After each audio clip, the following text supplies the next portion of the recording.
السلام عليكم. ازيكم عاملين ايه؟ زي ما انتوا شايفين معانا كده، ده رز معمر. هنعمله النهارده مع بعض بطريقه سهله جدا. يا رب يعجبكم. زي ما انتوا شايفين الرز معانا مفلفل وجميل.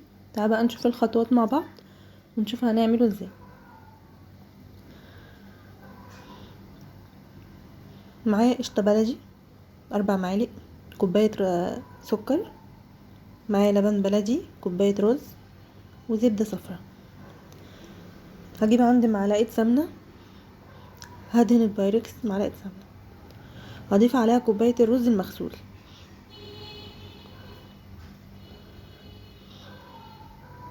كوبايه الرز هتاخد كوبايتين ونص لبن. انا هحط كوبايه، هيحتاج تاني لبن. انا بس هنقعه شويه في المكونات بتاعته. حطيت على الكوبايتين اللبن وكوبايه الرز 4 معالق سكر.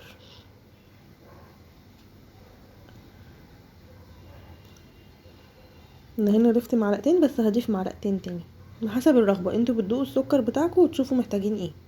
وحطيت 3 مكعبات زبده. هنا بصوا انا زودت لبن ونقعته لمده نص ساعه.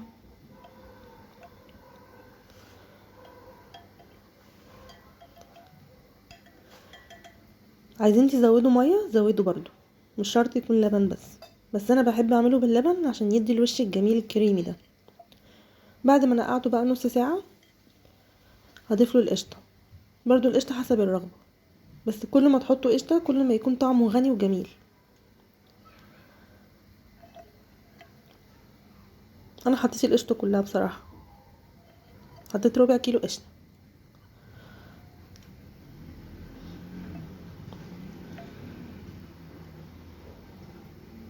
بظبطه بقى وبدخله الفرن. بظبطه زي ما انتوا شايفين كده وهدخله الفرن. هو بياخد ساعه او ساعه الا ربع، يعني من ساعه الا ربع لساعه. بس اول نص ساعه بخليه على نار عاليه على درجه حراره 180 مثلا. بعد كده بوطي النار جدا وخلاص. بيطلع معانا بقى بالشكل ده. عايزين تفتحوا له شوايه افتحوا، مش عايزين هو اصلا بيبقى يعني لونه حلو، بس انا بحب اديله لون اكتر. بس كده خلصت وصفتنا النهارده. رز جميل ومفلفل تحفه يا جماعه. الرز المعمر ده وماسك نفسه ومظبوط. هقطعه معاكم واوريكم القالب دلوقتي. اتفضلوا معانا بقى.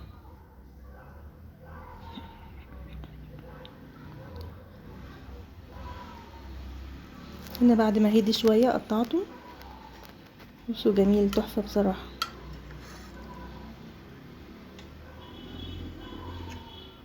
لو عجبتكم بقى وصفتنا النهارده متنسيش تشتركوا في القناه، تعملوا لايك للفيديو، تفعلوا الجرس، تكتبوا له كومنت ايجابي. ميرسي ليكوا جدا. باي باي.